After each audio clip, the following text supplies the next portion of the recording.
Good morning, everyone. I see a few people still coming in. If you could just take your seats, we're going to try to get started.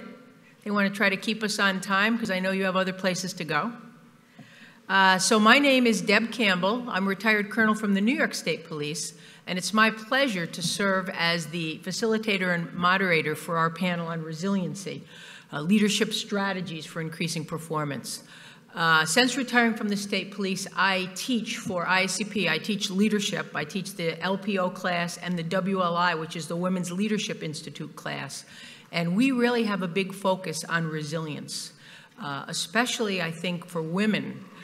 Sometimes they do not have the support to really build the resilience they need to really be confident and successful at their job. So I'm a very big supporter of this.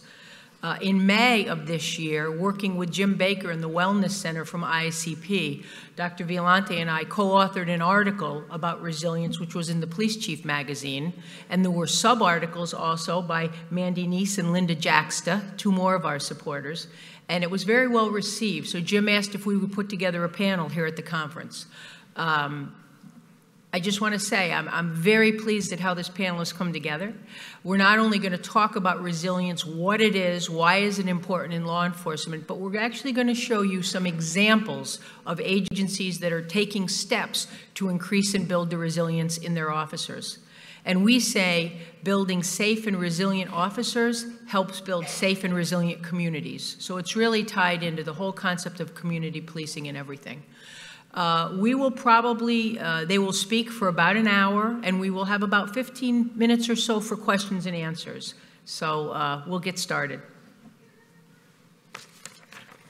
Our first presenter is Dr. John Violante, who's a full research professor in the Department of Epidemiology and Environmental Health, School of Public Health and Health Professionals at the University of Buffalo.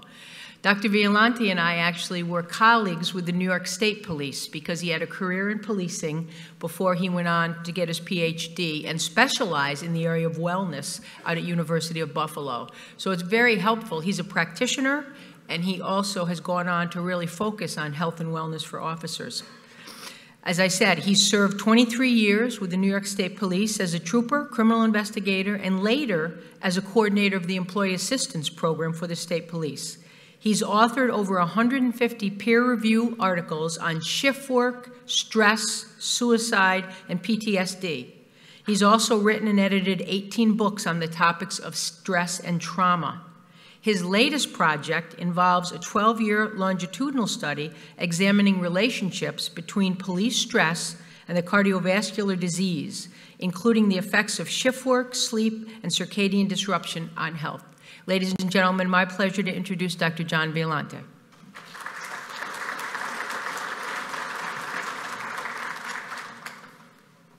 Well, thank you, Debbie, for that great introduction. Really appreciate it. I appreciate all of you coming out this morning at 8 a.m.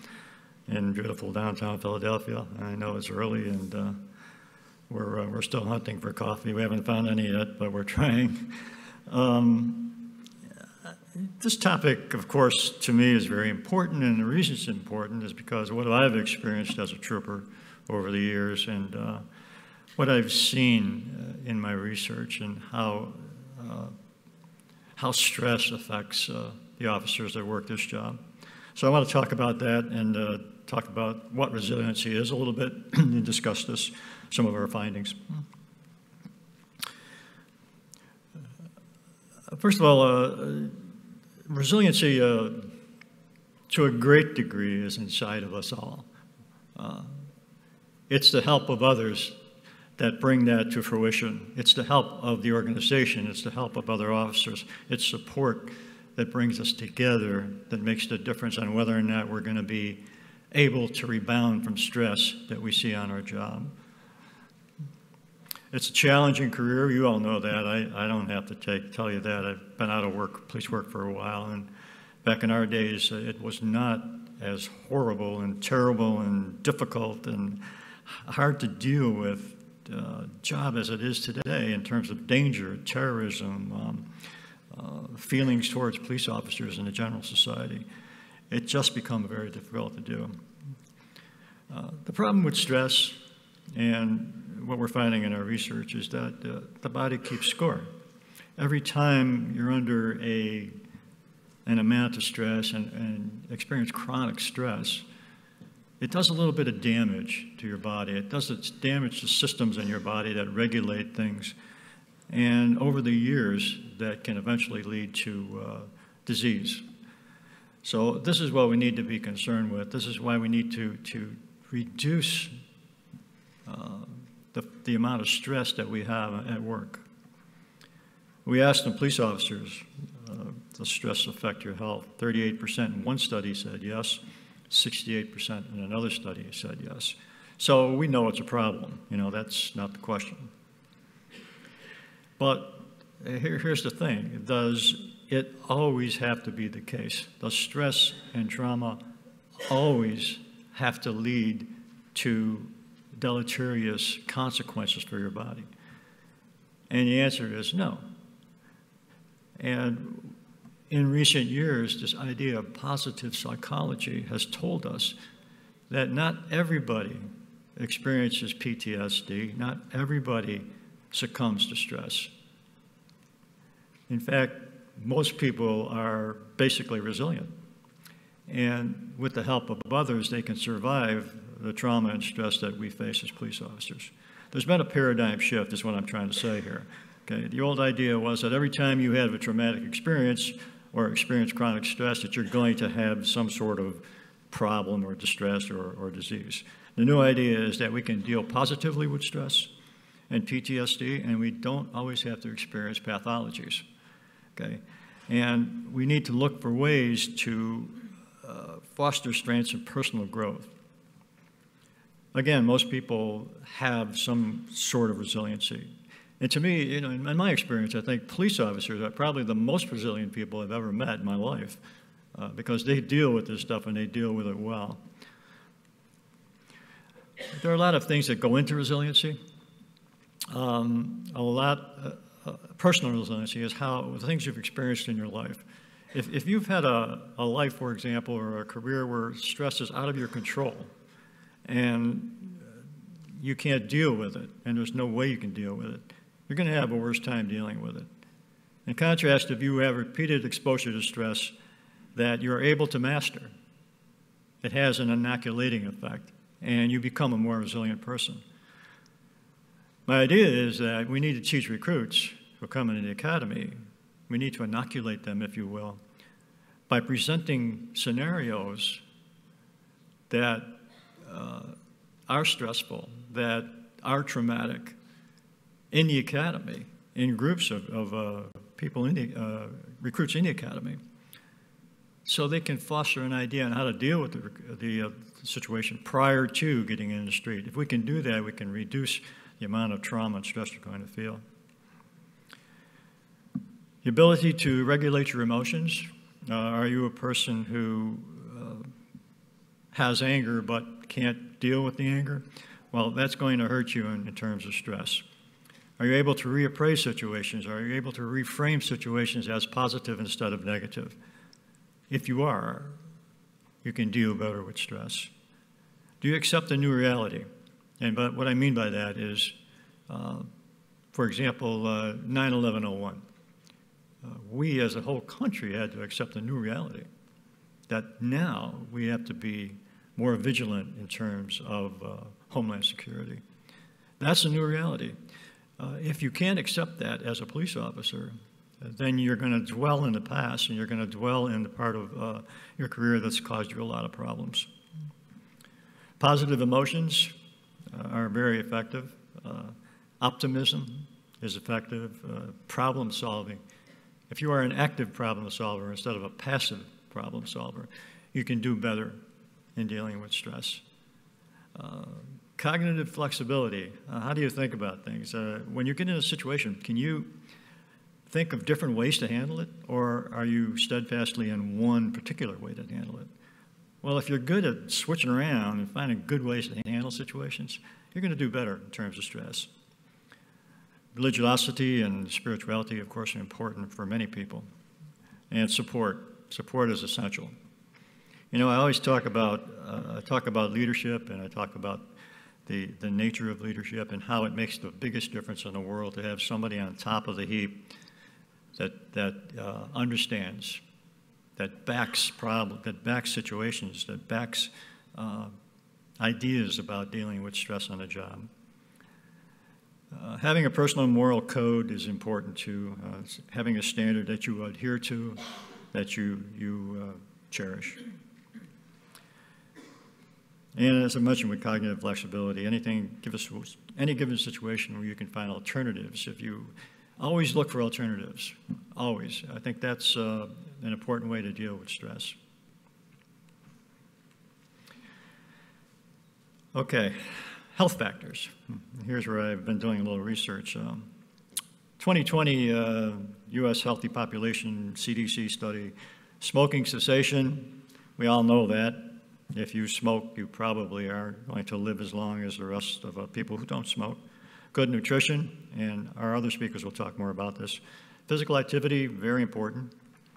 Reducing obesity. You know, we're finding obesity is prevalent in policing, and not only in the United States. All over the world, we're finding the same thing out, that cops are not in good physical condition. Substance abuse has always been a problem in law enforcement, and I think we're finally realizing that, and we're starting to address that. Mental health, a big problem, okay? And the reason it's a problem is that officers, in my view, officers are not willing to come forth if they have a mental health problem. And for good reason, in their minds with good reason. They feel it's going to jeopardize their job. They're not going to get promoted. They're going to lose confidence of the people that they work with and their leadership. And all of these things are real fears. And emotions are much stronger than logic. And when we have fear, you know, we act on those fears. So mental health, I think, reducing the stigma of mental health in our occupation, much as industry does, I think is very important, to get officers to come forth and seek help, and to get leadership to understand that this is necessary, especially because of the exposures that officers have. Organizational support, essential. Better outcomes after trauma. What do you do after a traumatic event? And we had a COPS meeting last year. We went over several of the most recent active shooters at that time. We've had many more since then, but the support of the administration was absolutely essential to get those officers through those situations in Florida and the other places where they had problems. It led to better health. It led to better recovery. It led to getting people back to work where they belong.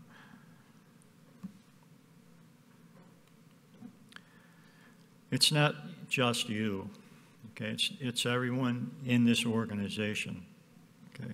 We need a unified strategy for resiliency. We need to get together, leadership, line personnel. You know what happens in organizations? What happens is the cultures develop.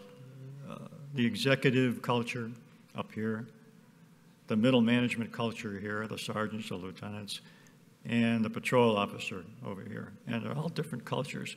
And the problem is that there's a lack of communication between those cultures. So sometimes leadership doesn't know what's going on in the street because the street won't talk to leadership, or vice versa.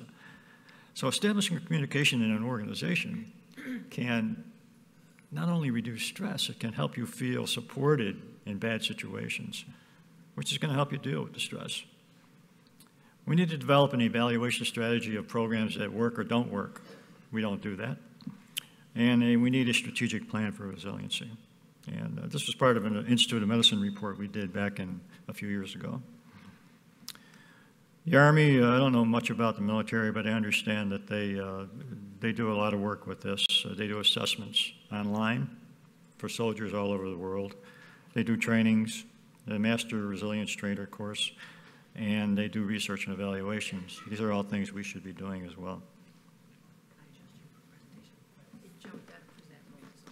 Sorry. Nah, no worries. Just drop down.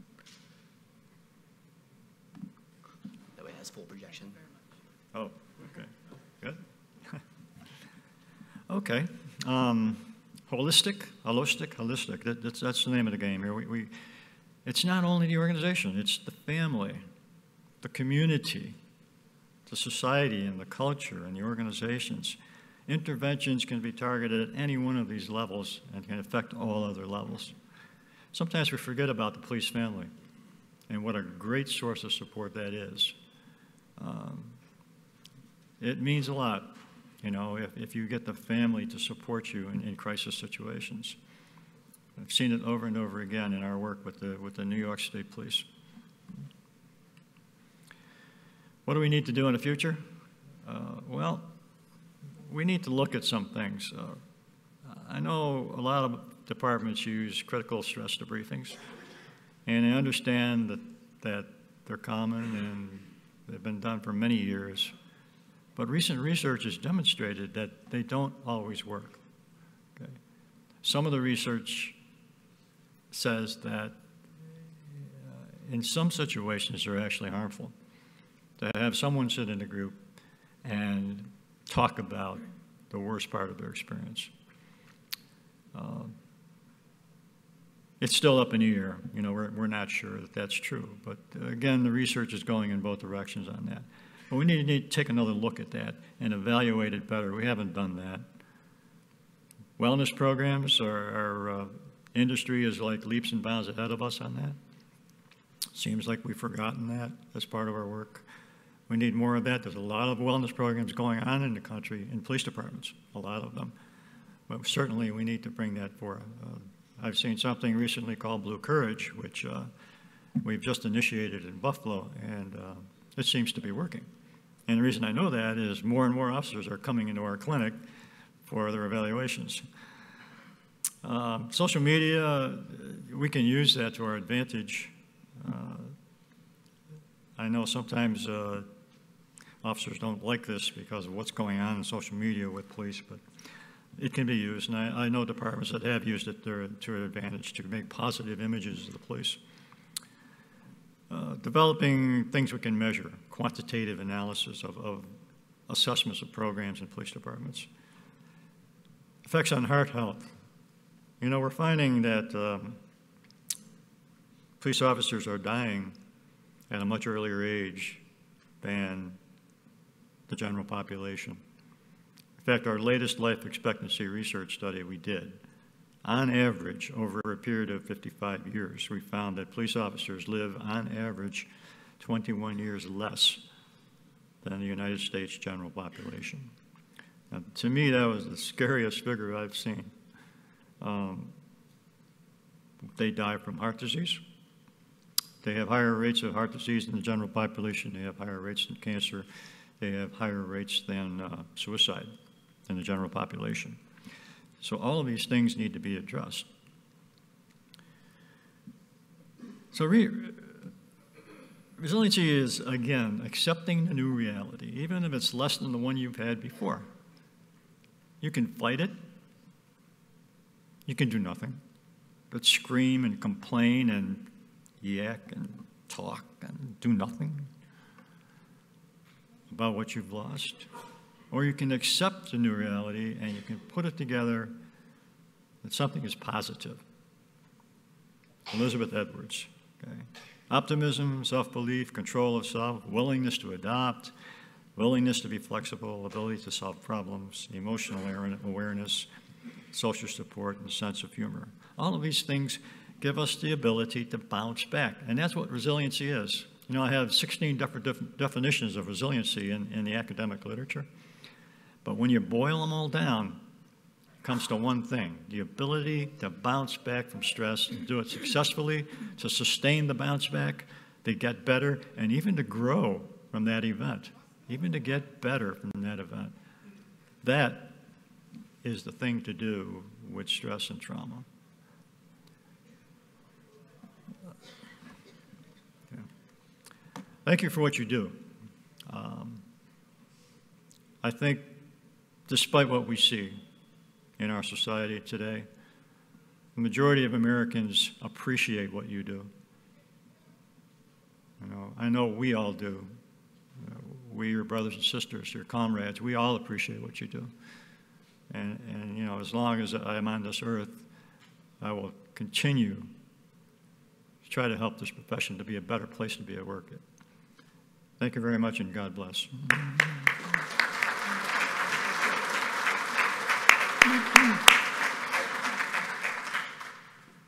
Thank you so much. You heard Dr. Violante talk about health risks associated with law enforcement. When I was a brand new recruit, I was sitting in the lecture hall and Dr. Violante was working with our employee assistance program, and I vividly remember him saying, "Welcome to the New York State Police and the profession of policing. What you should know is that the average police officer dies 7 years after retiring." Well, I'm 2 years in, so I hope that's not really true. But truthfully, I think the research has changed on that statistic a little, but as he said, police officers die earlier than their non-police counterparts.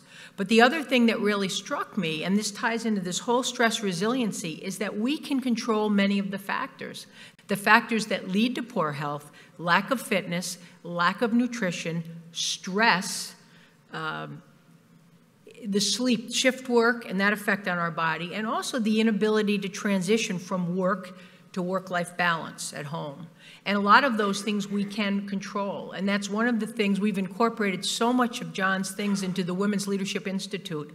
And we spend a good few hours talking about resilience and how do you build that up for yourself personally and for your organization. So I'm really a big believer in this, and I think it all ties in together. So we're talking about resiliency for your officers and also for yourselves, because we work hard in this profession and everyone deserves to have a healthy retirement to go to. So John has done so much research, which is critical, because that's how we get to the bottom of what the problems are. That's a piece of it. Another piece of it is what can we do as leaders to help our organizations to build more resilient officers and more resilient organizations. So it's my pleasure to be able to introduce Mandy Nice next, who's going to talk to us about a program that she oversees, which has had much success thus far. So Mandy was honored to have been mentored by the physical training unit of the FBI Academy in Quantico and is the wellness manager of Seminole County Sheriff's Office. She's a graduate of the Women's Leadership Institute, a member of National Tactical Officers Association, and a faculty member of the Wellness Council of America.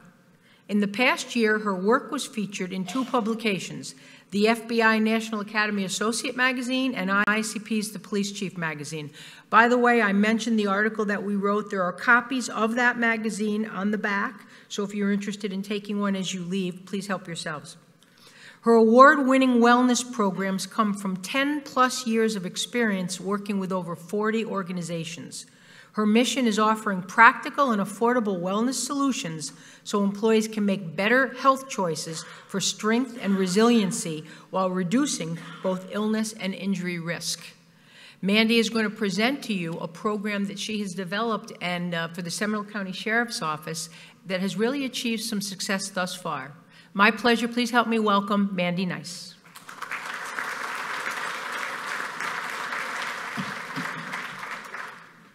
Thank you so much. It's a pleasure and honor to be here today. As she said, my mission and my passion in life is helping employees feel their best so that they can do their best professionally and enjoy their lives to the fullest personally. I'm really excited to bring together today some strategies that you can use at your department to ensure that you protect the wellness of your employees, that you show them that they are the most valuable resource to you, and all done in a practical and affordable way. So without further ado, let's go ahead and get started. The backbone of everything that I'm going to present to you today is research. Dr. Violante did a fantastic job in presenting a lot of really important statistics and facts that we need to know to make sure that the program that we implement is effective for our officers. Other industry-specific research comes from publications of the National Academy, the American Council on Exercise, the National Academy of Sports Medicine, and most importantly, the IACP, Officer Safety and Wellness section. There are a lot of evidence-based best practices that have worked in the private sector that can also work in our industry as well, and I'm going to be sharing some of those with you today too. So when we talk about wellness program success, the formula is rather simple. There are 4 parts. The first is to address employee needs and interests. To address them, you have to assess them. So whether that's with an employee wellness preferences survey or looking at aggregate healthcare reports, it's really important to make sure that what you do is tailored for your agency's needs. The next portion of the formula is results-oriented programming.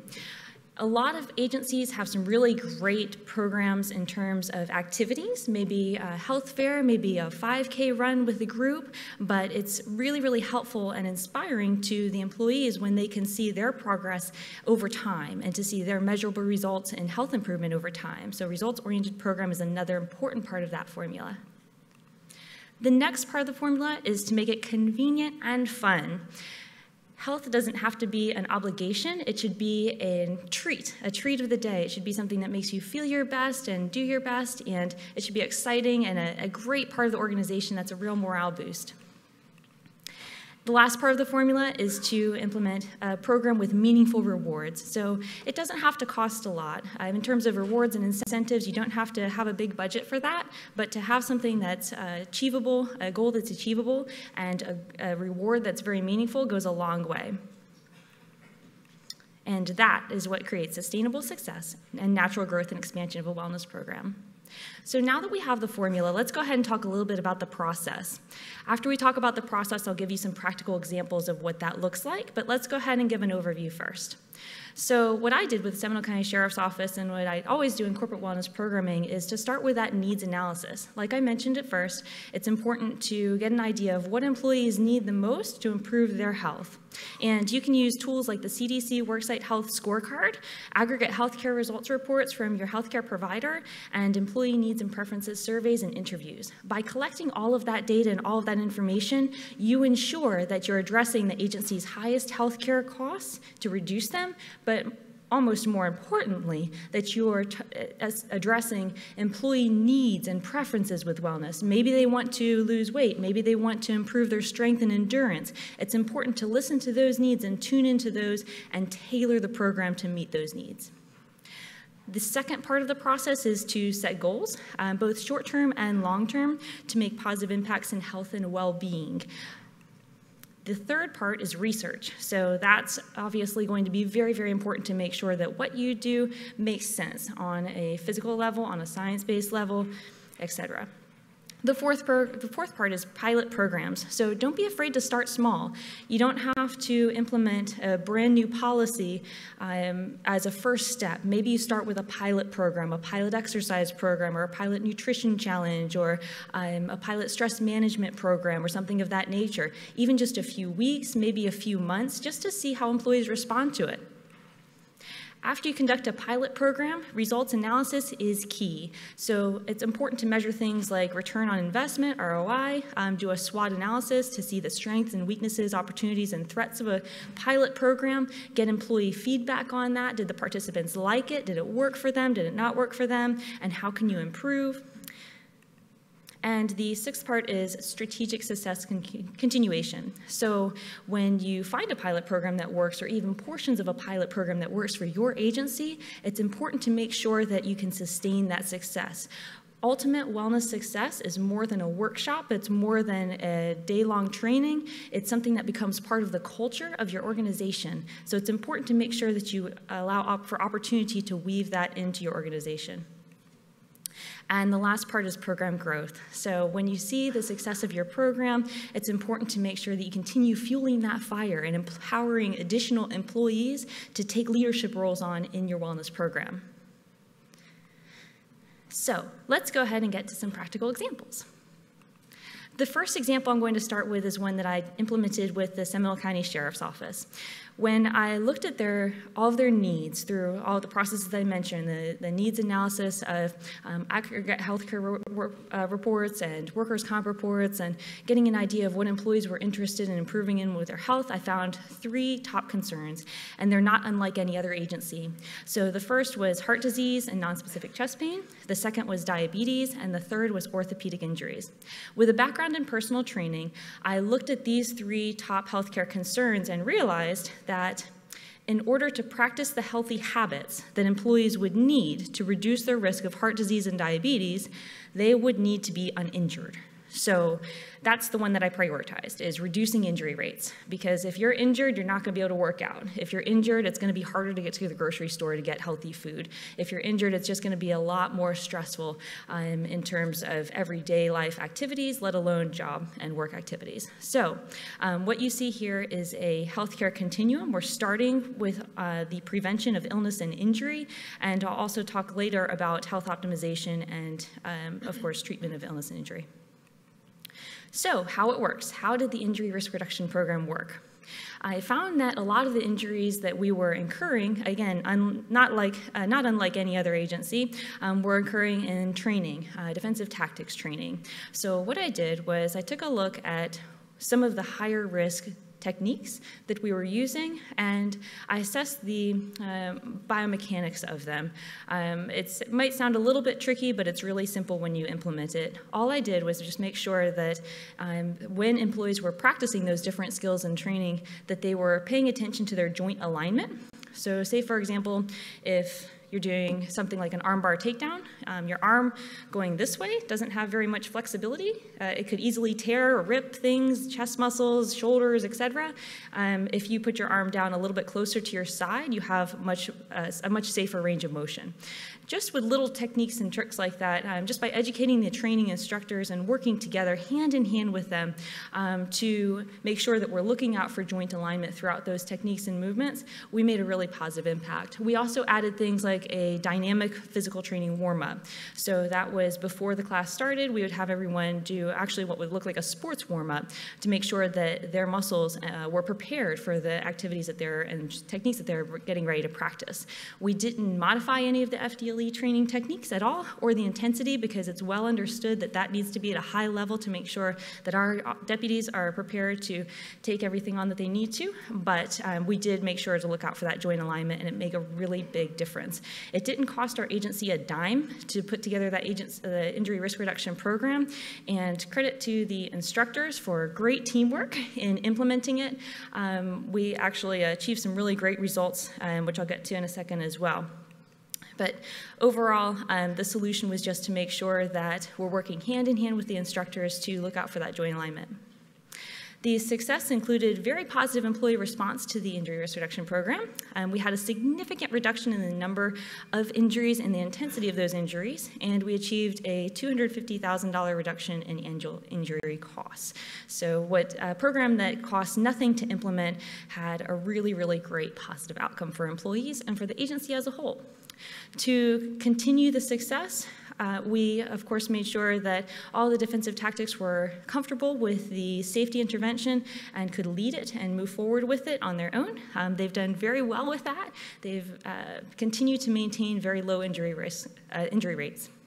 And to grow and expand that program, we continue to optimize the safety and wellness of employees in all areas of the agency, but we also have shared that program with other agencies as well. So if that's something that your agency might respond well to, then I can share more information with you about that. So another example of a wellness program initiative is a customized annual wellness challenge. So we all know that we need to practice healthy habits like eating well and working out and getting enough sleep and just managing our stress and whatnot, but sometimes it can feel a little bit taxing or a little bit overwhelming or maybe just boring or not very tasty, we'll say.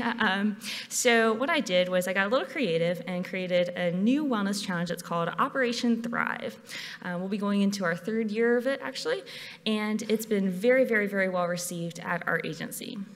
So what does Operation Thrive look like? Well, I started the program and designed it using the CDC Worksite Health Scorecard, and again, by doing that thorough needs analysis first, and customize a challenge that's 8 weeks long. Basically what I did was I looked at our agency's resources, and I saw that our healthcare provider provides free biometric screening, so they'll take your blood pressure and come on site and take your cholesterol and things like that for free. I also saw that our agency has a voluntary incentive test, so we have a fitness test that you can take and earn some really nice incentives and things, but they're all throughout the year, and they're kind of scattered, and they weren't really in one cohesive format. So knowing those two things and knowing that employees, based on their survey results, were interested in improving their healthy habits and losing weight and increasing their fitness level, this 8-week challenge was customized to start with launch events, which were the free health screenings. We also had community resources come in and provide some really great tools and whatnot to improve health. So we can have these fun launch events at each work site.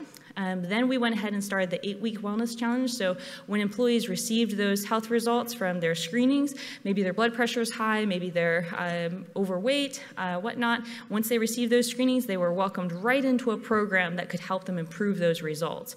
So, and that's Operation Thrive.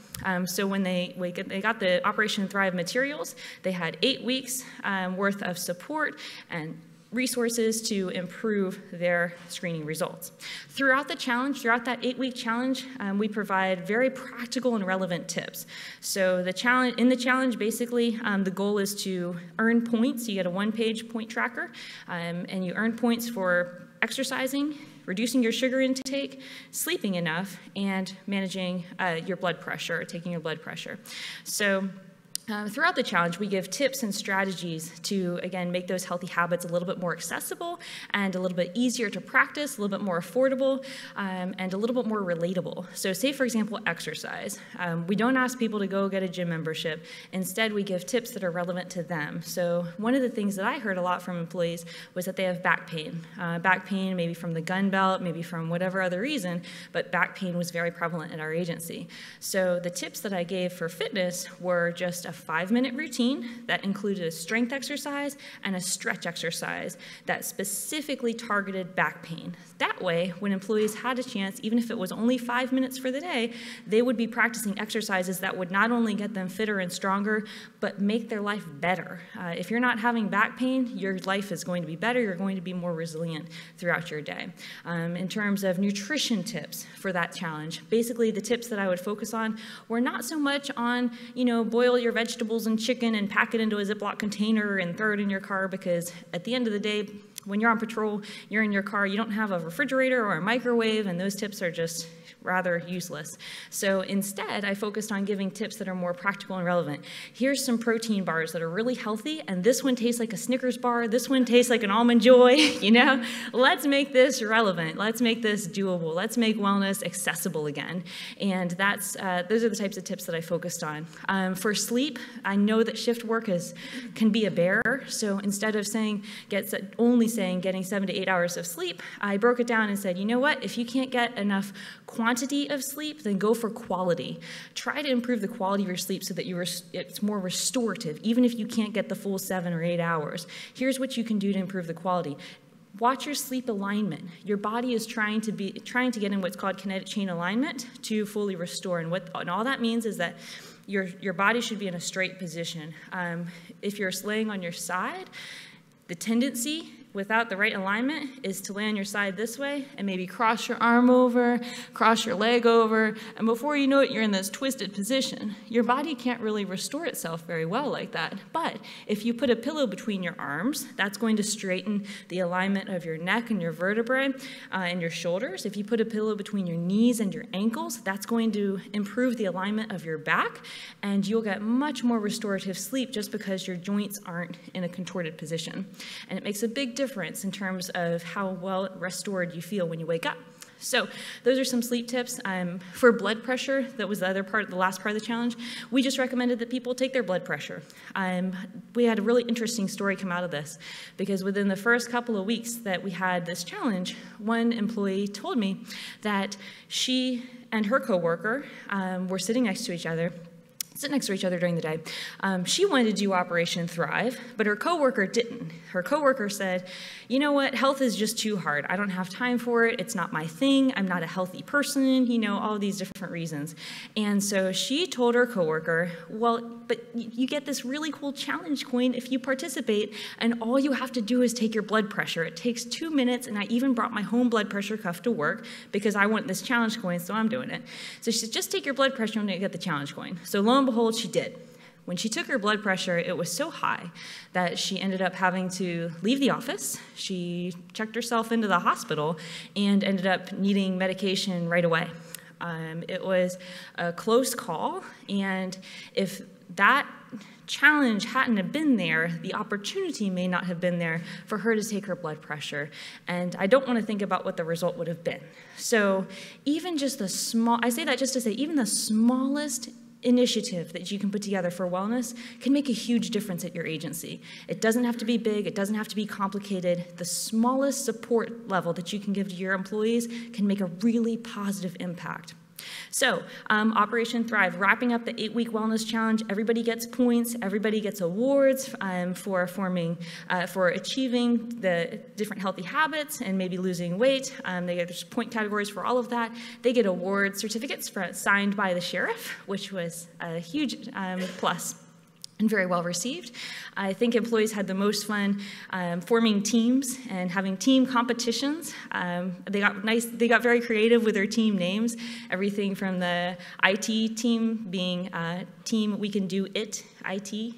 Our comm center were the smooth operators. So you can have a lot of fun with these kinds of wellness challenges. And our employees certainly have. Our sheriff was very kind and supportive to host congratulatory meetings afterwards in which employees got award certificates. And we also gave them special challenge coins that could not be bought, that could only be earned through participating. So that's Operation Thrive. The pictures that you see there are just some of the events that we do as well, and that's the Tour de Force and Torch Run. When employees have the support to improve their wellness, they can achieve amazing, amazing things, and it really does build a lot of good moral support and camaraderie throughout the agency. So far, employees have lost about 2,000 pounds in Operation Thrive. All of the programs that I implement are results-oriented, and weight loss is one of the metrics that we look at. The 908 pounds that you see on the screen was based on our last round of Operation Thrive, where employees lost the most weight in a single challenge to date. Participation continues to increase, and one of the best parts about that program is that the folks who have improved the most in it are now taking on leadership roles within the program, so it's becoming more scalable. Now that they've seen their own wellness improvements, they're naturally inspired to help others achieve the same. So we have what's called a Wellness Ambassadors Network that I've designed for the agency, and that allows an employee in each division to lead the wellness program within their division. It's been a real positive addition, and it's been really exciting to see that employees are motivated in a challenge like this, not by gift cards, not by extra PTO, but just the fact that they're improving their health and they feel supported to do so. That would be how we grew and expanded the program, again, with that Wellness Ambassadors Network. It's been a really, really great asset this program has been a great asset to the agency. We've improved our participation in healthcare screenings, and, on a personal level, I have to say it's just been the greatest honor to implement this program and to design a program that fits this agency, because what you don't hear sometimes is the person who wasn't necessarily looking to improve their health in the beginning, but because they were supported by their employees, because they saw the support around them, and because they felt that support in their heart, they were able to take on just a small healthy habit, maybe just exercise. One employee told me that he feels more balanced, more stable, more confident in his job because he started exercising, and it just physically feels different to be on the job in a good way now. Other employees have told me that now they have more energy to play with their children. And these are some of the things that you maybe can't measure on a spreadsheet, but they mean more to those employees and their families than could ever probably be expressed. So, how can you start a resilience supportive wellness program? I would say what you can expect is that in the worst case scenario, you improve employee morale. Regardless of the results achieved, just showing employees that you show support for their health improves your authenticity of your statement of saying that they are the most valuable resource. It also proves that you're looking out for them and their well-being, and it really proves that you care. The best case scenario would be that you save a life, maybe even your own. So in terms of what you can do to support employee wellness, again, it doesn't have to be a huge initiative to start. We started small, we grew the program a bit at a time, and that helped us stay in touch with the needs and preferences of our employees. You have so much support. I'm here to support you. If there's anything that I can offer you to make your path to building a wellness program or optimizing the wellness program that you have, I'm absolutely happy to help you with that. We can all save a lot of time and money by sharing best practices together, and I would certainly recommend, again, turning to the IACP's Officer Safety and Wellness page for best practices and some amazing research as well. The FBI National Academy continues to support health and wellness for all of us as well. I worked closely with E.J. O'Malley, and he provided some really great quotes for us to inspire us. One quote is from Dr. Jordan Metzel of Sports Medicine Department at the Hospital for Special Surgery in New York City, and it says, "Exercise is the most powerful, safe, effective drug across the human condition." And EJ himself would like to say that, I'd like to ask, how many retirement checks do you want? He said, "I won't gamble with my mind or body. The ship was meant to sail, not to sit in the dock." And I think that that really does say a lot for what we can do in this industry to support wellness. It's all about just starting where you are with what you have, because what you have, I can guarantee, is plenty. You can do a lot, and it doesn't have to cost a lot. It doesn't have to be a burdensome program. It can be something that really does inspire employees from the inside out and helps them lead very, very, very productive and enjoyable lives while they're at your department and even after they retire. And at the end of the day, if we can accomplish that mission, we're a success. Thank you. Thank you very much. Thank you, Mandy. I really thought when we were putting together this presentation that it would be very important to present a program like that. Because really, quite frankly, in law enforcement, fitness is so important, and it's really important not only when people go in the academy, but throughout their career. And in talking to other chiefs and other departments, they're like, I know it's important, but where do I start? And I think, obviously, if you have an enthusiastic person like Mandy, it's helpful. But it really starts with your support and with finding somebody who believes in it and making it a priority for the organization. And as Mandy said before, if nothing else, it really sends the message that you care about your people, you care about your workforce, and the results can be phenomenal.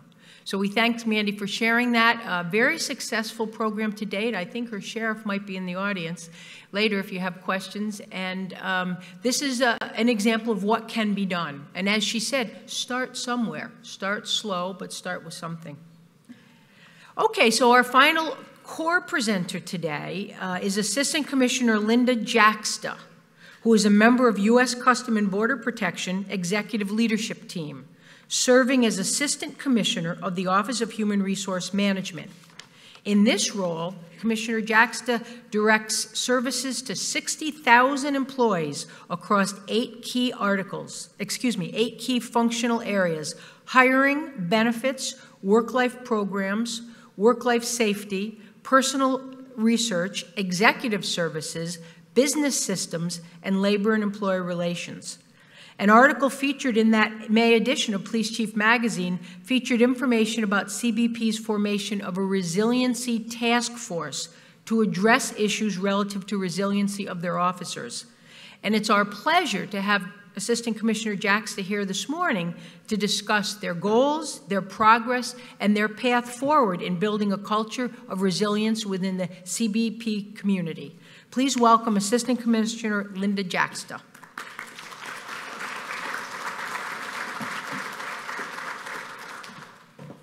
Thank you, Deb. Good morning, everyone. Oh, I know it's Monday morning, but we can do a little better than that. Good morning, everyone. All right, thank you. Well, it's certainly an honor and privilege to be with you today to talk about CBP's moral imperative for resilience. And I characterize it as such because we've had a bit of an epiphany in CBP of late that resiliency programs aren't a nice thing to have. They're an absolute necessity for the accomplishment of our mission. And we take that responsibility very, very seriously. So I'm here to share with you a little bit about CBP what the evolution of our resiliency program was and where we're headed in the future. Let me see if I can work the clicker. Oh no, wait, I'm missing a slide. Well, first I want to talk to you a little bit about CBP and its mission, just to put our resiliency in some degree of context for you. We have a very dynamic and complex mission. There's really no other federal agency like it. We are the largest federal law enforcement organization in government, 60,000 people, usually located at or near our borders, northern, southern, and coastal, but also we're located at over 50 countries across the world, which in and of itself presents some unique challenges as well. A lot of times our officers and agents live in remote or geographically dispersed areas where there's challenges with health care, spousal employment, education for their children, heavily isolated locations, which in and of themselves also present some unique challenges from a support perspective. Our mission centers on 4 key areas: border security, namely at and between our ports of entry, counterterrorism, international trade. We process about $6.3 billion of international trade on any given day.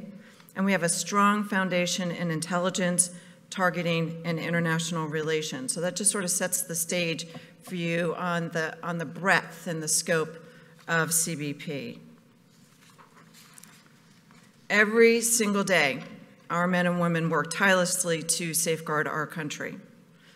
Again, just for context, we process over 1 million people coming in and out of the country, at ports of entry, at airports, over 1,100 apprehensions on any given day, over 8,000 pounds of illegal drugs that are seized, that are not going into our communities, and about 877 folks that we look at for national security concerns. So you can see from this slide that the complexity of CBP's mission is vast, and it presents some unique pressures and work-life balance challenges for our employees. We work 24/7, 365, shift work, and all the rest.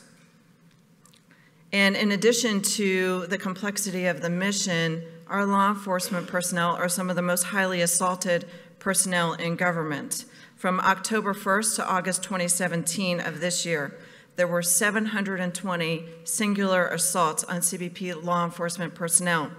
This is a 48% increase from the same time period last year. So this added stress, unease, the resulting hypervigilance wears on our employees, and it wears on our families. It's extremely taxing. These are some of the key reasons as to why we say that resiliency in CBP is a moral imperative. We know that there could be long-term cumulative effects of this type of occupation, not just on our employees, but also on our families that are supporting our employees as well.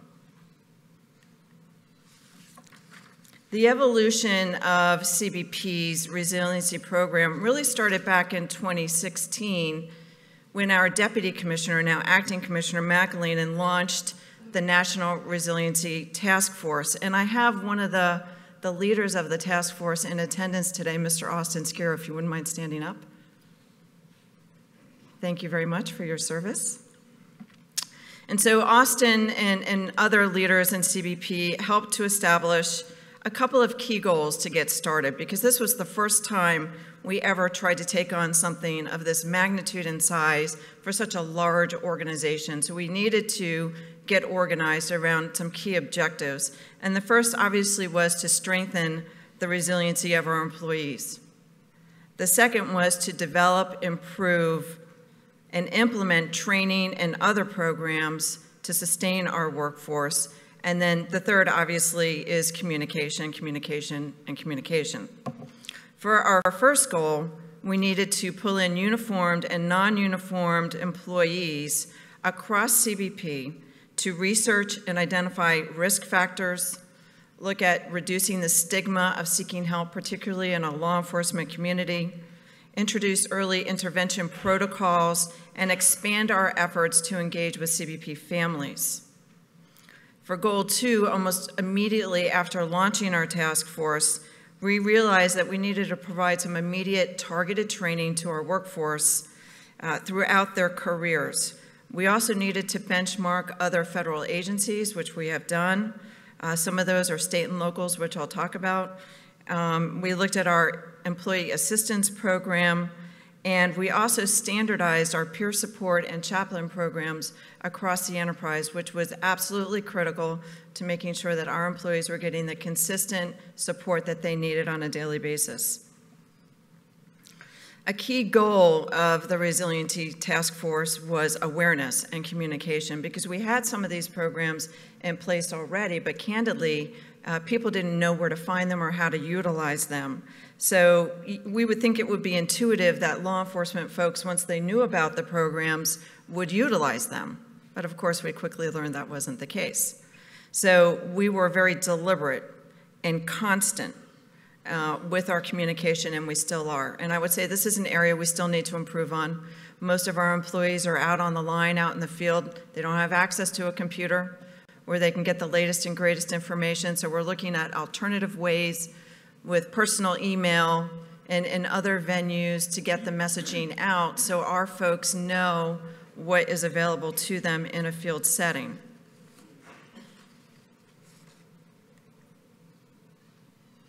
So what have we done since 2016? Well, as I mentioned, we stood up the National Resiliency Task Force in July. This month, we formalized the task force into a permanent organization, and it's called the Workforce Resilience and Engagement Division. Why is this important? It's important because it reemphasizes CBP's commitment that this is a long-term plan. This is, oh no, we have a problem, let's rally around the problem, and then we all go back to our regular jobs. This is a permanent construct, and it reemphasizes our commitment to our workforce and our employees and their long-term well-being. We integrated our other wellness programs and our employee engagement and morale efforts into our resiliency task force so that we could have a comprehensive and holistic method to provide support to our workforce. Historically, those were separate, independent programs, and they operated independently. That is no longer the case. We chartered an executive steering committee. That committee is going to be meeting very shortly with the commissioner and the deputy commissioner as chair of that committee. And all of the key executive leaders in CBP will come together for policy direction and guidance, for funding. Everyone has skin in the game for CBP at the executive level. On the policy side, we've done a number of key things. I mentioned benchmarking. So we did benchmark ICE, FEMA, Coast Guard, DEA, and a few others, but we also benchmarked LAPD, San Diego PD, and Seattle PD. And those benchmarks were really important to help inform our future direction going forward, such as standardizing peer support and chaplains, as I mentioned. We've also expanded those two programs to include our non-uniform personnel, our professional staff. This is just as important. We have 45,000 law enforcement personnel and about 15,000 professional staff. Well, the professional staff are supporting the front line in some capacity, and they are under stress just like our law enforcement counterparts. So having a more consistent and holistic strategy for peer support and chaplains beyond the uniform becomes really critical for an organization of this size. We have also started, or in the process of doing a regional behavioral health consultant pilot. This is where we're going to be taking specially trained clinicians that are accustomed to operating in a law enforcement environment, understand the law enforcement community, understand the law enforcement culture, and they'll be out in the field in some of our larger populated areas, particularly on the southern border, where our officers and agents can go and get confidential support without us even knowing that it's there. Again, a more direct way to make resiliency really practical for our officers and agents. We also developed a reintegration playbook. And that's really important because when you face a traumatic event or a significant life event, or you were subject to discipline, whatever the case may be, and you have to re-enter back into the force, the big pond becomes real little real quick. So what are the tools that the manager and the supervisor can employ to help for a graceful and smooth transition of that employee back into the workforce. That's really important to us. Also clarifying what's reportable and what's not reportable. Working on confidentiality agreements with our peer supports and chaplains so that when we undergo a periodic reinvestigation, which we're required to do, our officers and agents and our professional staff know what they need to report and what they don't need to report. And that helps reduce the stigma, and it helps to increase the ability of these officers and agents, particularly in law enforcement, to seek help without fear of having their badge and their gun stripped away unnecessarily. For training, one of the key things that we had found through our research is financial management is really, really important, particularly for the young recruits coming in to the academy who need that guidance and support. It's a major stressor, creates a lot of anxiety for families in managing the money. And so we've worked with Dave Ramsey, and we have the Dave Ramsey Financial Peace training, which is excellent, very, very well received. We have the Applied Suicide Intervention Skills Training, ASSIST. We have the Building Stronger Bonds and Supporting Safe Relationships and Domestic Violence Training. These are all ways for us to start getting that outreach into our workforce. And I'm pleased to say that some of this training will now be incorporated into our basic academies going forward. So we'll get that standardized and built into our basic academy, and then that's going to carry into our leadership academies as well, because I think, quite candidly, at the executive level, I'm very glad to hear these tips on quality of sleep from Mandy, because I'm certainly going to take her up on some of those. We don't take care of ourselves enough as well. We're very busy taking care of everybody else, but we don't take care of ourselves, and we don't look for help even when we need it, and sometimes we're not even aware when we need it. So building these trainings into our leadership venues are really, really critical for us. And finally, our family outreach events. I'm pretty passionate about this. It's something we started about a year ago. We've done family outreach events in El Paso, Blaine, Washington, and in Hidalgo, Texas most recently.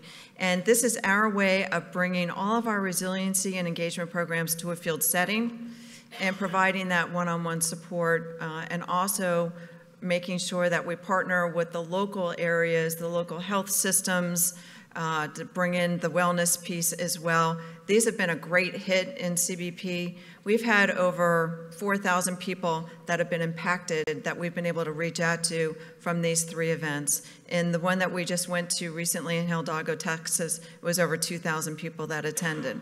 Here's what happens now as a result of some of the outreach. The task force is getting overwhelmed with calls.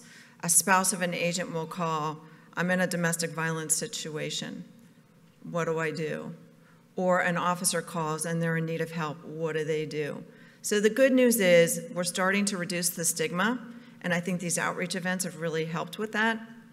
I will also tell you that we've had a couple of employees in crisis. In the one in Hidalgo, we had 2 law enforcement employees that waited to come to this family outreach event, and they needed immediate help. And so the good news is we had trained clinicians there, and they were able to provide immediate help to these people, thank God. Now, the good news is they waited and they came. The bad news is they waited. My goal is to get them to not wait. If you think you're in crisis and you need help, a conversation can save a life. That's what we always say. We always say that reaching out is a sign of courage and not a sign of weakness. We are here to support you. We mean what we say. And my goal is to get people to not wait. I'm glad they came, and I'm glad they got help.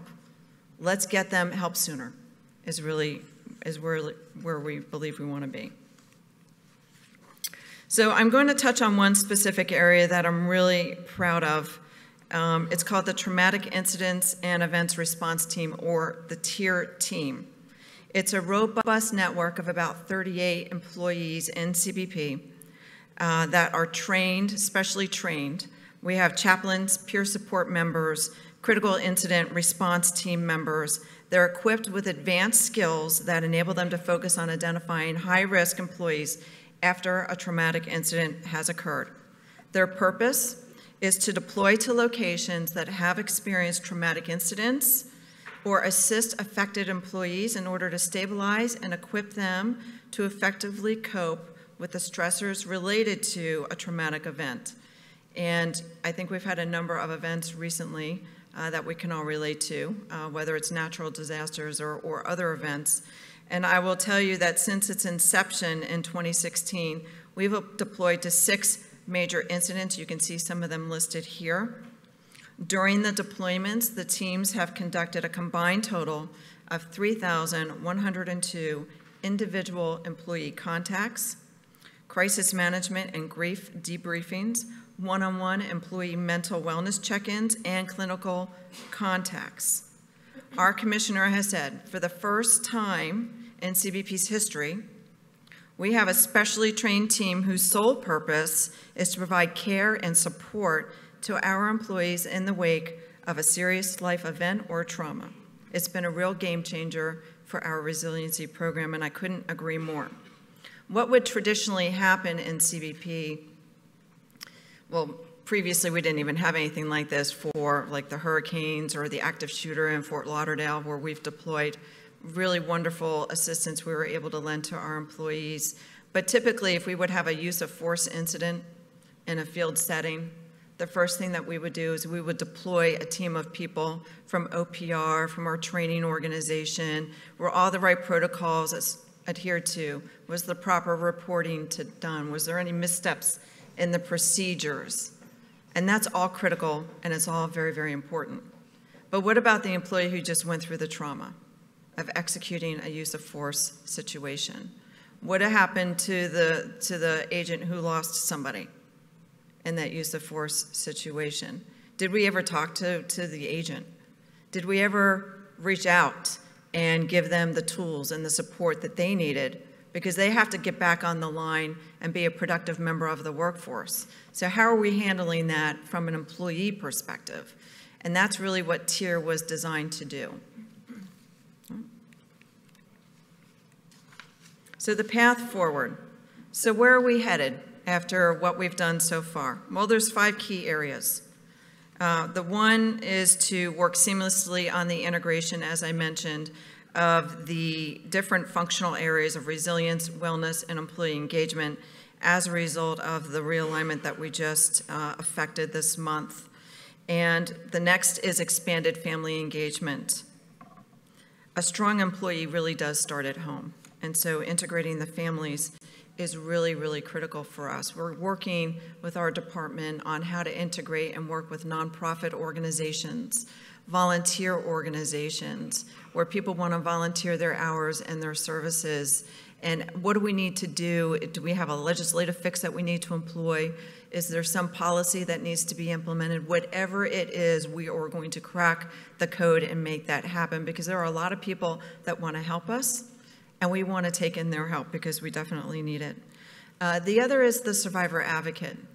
The commissioner and the deputy commissioner had asked that we establish this function to be a liaison for the grieving families who've lost someone in the line of duty. This is a very solemn, humble, and very, very admirable thing to do, to be able to provide that care and support.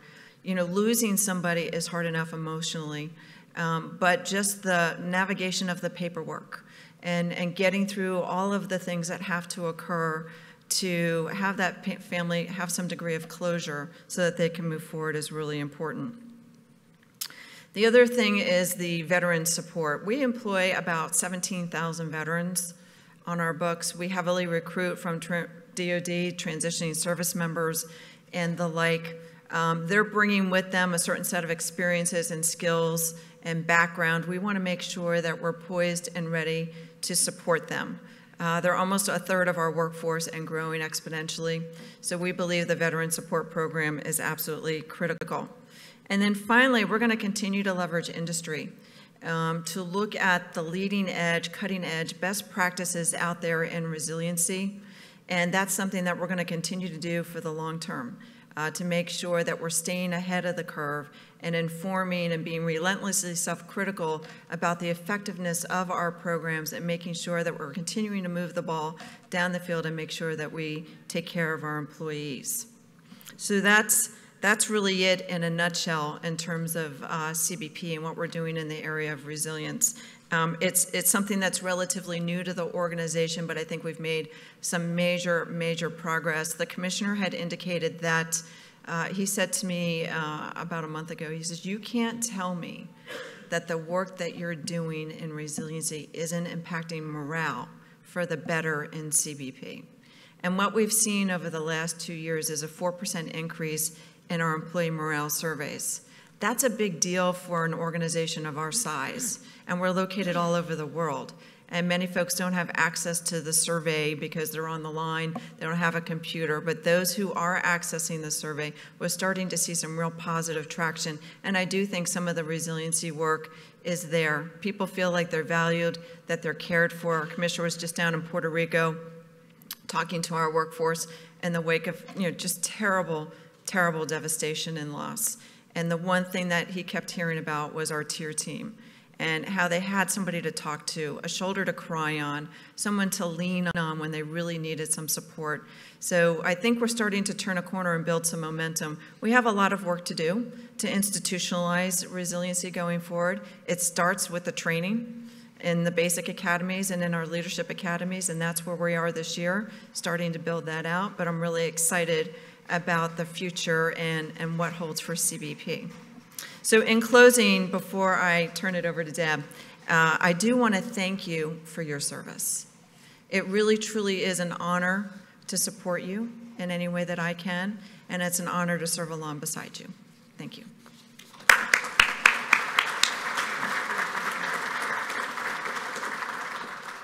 Thank you so much, Linda. I was so impressed listening to the thought that has gone into addressing an issue and the little steps that they've done to increase and improve resiliency within their department.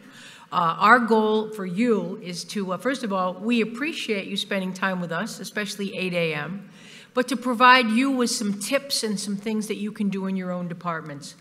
Before I introduce Ed Holmes, I just want to make you aware of one more thing that you may not know of.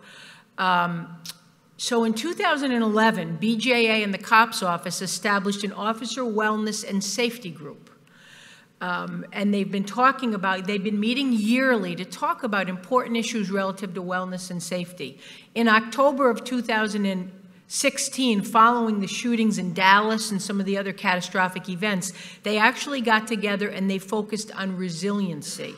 And they had a group of law enforcement officers, researchers, subject matter experts, and they issued a summary report in 2017. I put the link up here. However, you can easily Google it and find out. It's about a 40-page report, and it really offers some great suggestions for departments to talk about relative to issues that they may face and developing and making sure they're providing resilience for their police officers. So just another tool for you to have. Before we conclude for questions and answers, I'm going to introduce very quickly the last member on the end of the panel, Chief Ed Holmes, who's just going to speak to you about some of his experiences with regards to how this all fits together. Chief Holmes began his career in law enforcement in 1994 with the Mercer Island Police Department. He worked through the ranks in a variety of assignments, and in 2006, he was appointed to serve as the Chief of Police. He's the past president of the Washington Association of Sheriffs and Police Chiefs and is the current chair of the King County Police Chiefs and Sheriffs Association. He's a member of the IACP and also serves on the IACP Policy Advisory Group. Additionally, he is the chair of SACOP's Safe Shield Committee, promoting efforts to improve officer safety and wellness. And we'd like to invite him to share a few thoughts, and then we'll have time to take a few questions and answers before the end. Chief Holmes?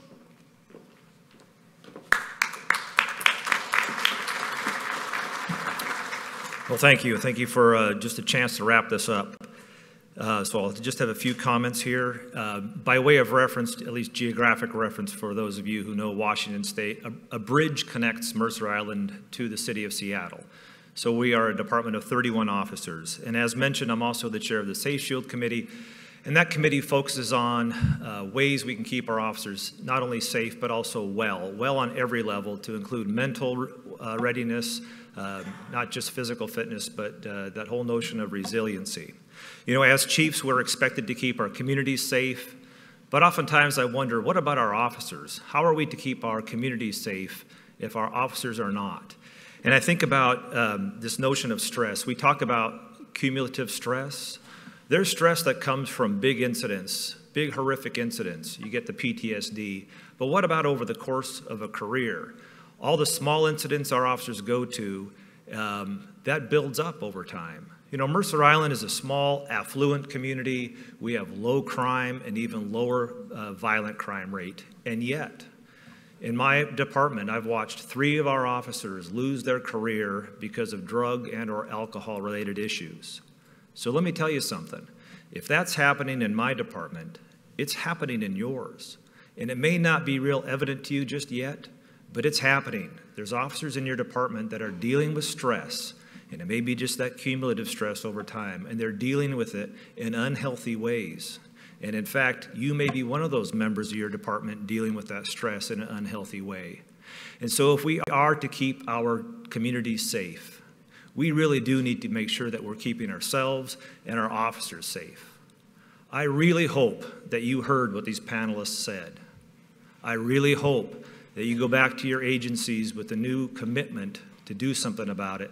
And I really hope that you take action on what you've heard. It is an imperative for all of us as leaders to keep our officers safe and well. Now with that, I'll turn it over to Deb for some questions. Okay, thanks. All right, we do have some time for some questions for our panelists. Since this is being recorded, because there was quite a bit of interest displayed for it. It would be great if you could come up to the microphone and say your question, but if you feel better just yelling it out, that's okay too, because we'll answer anything. Anyone has a question for any member of our panel?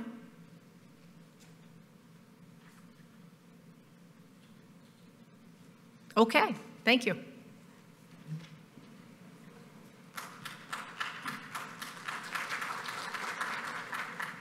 We do have a question. Yes, sir. Good morning. Thank you all for providing the information to us all from different perspectives. My question is for Ms. Nice, particularly, I'm wondering, are any aspects of the Seminole County, Florida Sheriff's Office program mandatory, or is this all voluntary? As some agencies struggle perhaps to decide whether they're going to make something you have to do versus just if you want to do it. Thank you. Absolutely. Thank you for your question. Our programs are all voluntary. So everything to do with the wellness program is voluntary. We've seen a really great reception from employees in that approach, simply because instead of forcing or coercing them to participate in any one wellness initiative, we instead take the opposite approach. We listen to their needs and their preferences and then just provide resources to meet those needs and preferences. So we've seen participation grow every year. Thank you very much. And I know some programs are mandatory, and typically they involve negotiation with the unions, but you see a lot of the agencies going towards voluntary to try to entice people to come to the table with rewards or something. Another question? Yes. My name is Caroline Angel. I'm a criminologist. I actually represent a U.S. military veteran serving nonprofit. And we have been working, there are thousands of veteran serving organizations that are actually sort of leading the way in this conversation. And I could probably spend an hour with each of you talking about your initiatives, because Operation Thrives looks a lot like my organization, Team Red, White, and Blue, which is 130,000 members across 216 American cities. But we're working a lot on the positive psychology efforts. We're building a instrument to measure resilience. We don't call it that. We're validating with Lieutenant Walsh's community and other officers across the country in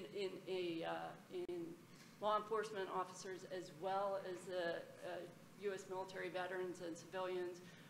It's nationally scalable, which I'm sure is what you see with your community with the Customs and Border Control. I just wonder, where is this integrated conversation going? Because my academic affiliation was the University of Cambridge, and this is a global conversation that's happening. And even though the day-to-day work is with military veterans, I sit within the evidence-based policing community. And I'm trying to figure out how, beyond the 2016 meeting, is there a larger integrated conversation happening? And if so, how can I participate? Well, I'll just speak to it a minute if anyone else does. First of all, so this is a yearly, they meet yearly to discuss these issues. And the other thing is I really give a lot of praise to ICP, and in particular, Jim Baker, who's run their wellness. And Jim happens to be right in the front row because I made him come this morning, because he made me put this together. But one of the things they did, so you have ICP, which supports all law enforcement across the country, has established a safety and wellness center where they're really focusing on being a resource for people to address these issues. Everybody knows they have the issues. Where do I find the answers? And it's a start. It's only been formed for the last couple of years, but I think there's plans to grow it from there, Jim. I don't know if you want to say anything relative to that. I cherish the opportunity to speak over Deb Campbell. So to answer your question, we are having the same conversation you're having. And I don't want to sound flip when I say this, but I go to a lot of meetings on the federal level. I've sat in on Linda's Resiliency group. It's amazing what they're doing there. And what she didn't tell you, and again, I hope she's not mad at me when I say this, but they were driven to this point because of the number of suicides they were having. This conversation about suicides is a conversation that no one in this room wants to have. And that's what the end product of not having a good holistic wellness program is. And I know you work with the military. I speak with a little bit of authority. My son's in the military. He's done 4 deployments as a Black Hawk pilot, seen some nasty things, so I appreciate what you do. Let me ask you this, and how many people here would attend an annual conference that IACP would host focused solely on research, wellness, fitness, where you actually bring researchers in with practitioners like this, and we talk about a product that would come out to address things such as Dr. Valenti talked about, for example, or what Mandy talked about. Sleep deprivation is a huge thing. We know that. And people don't make good decisions. So by a show of hands, who would attend a conference like that? Who would bring their officers with them so their officers were exposed? So that conversation is going on inside IACP right now. We're in the formulating stages because I agree with you. There's a lot of people doing a lot of work in a lot of spaces, but there's not a common place for all those people to come to collectively force multiply the work that's being done. So I hope that answers your question. And I got a chance to speak over Deb Campbell. Thank you, Jim. That was awesome. Anyone else? Okay, well, I just want to thank you again for attending, and I want to thank the presenters who put a lot of work into this, and I think they did a great job presenting information that will help you.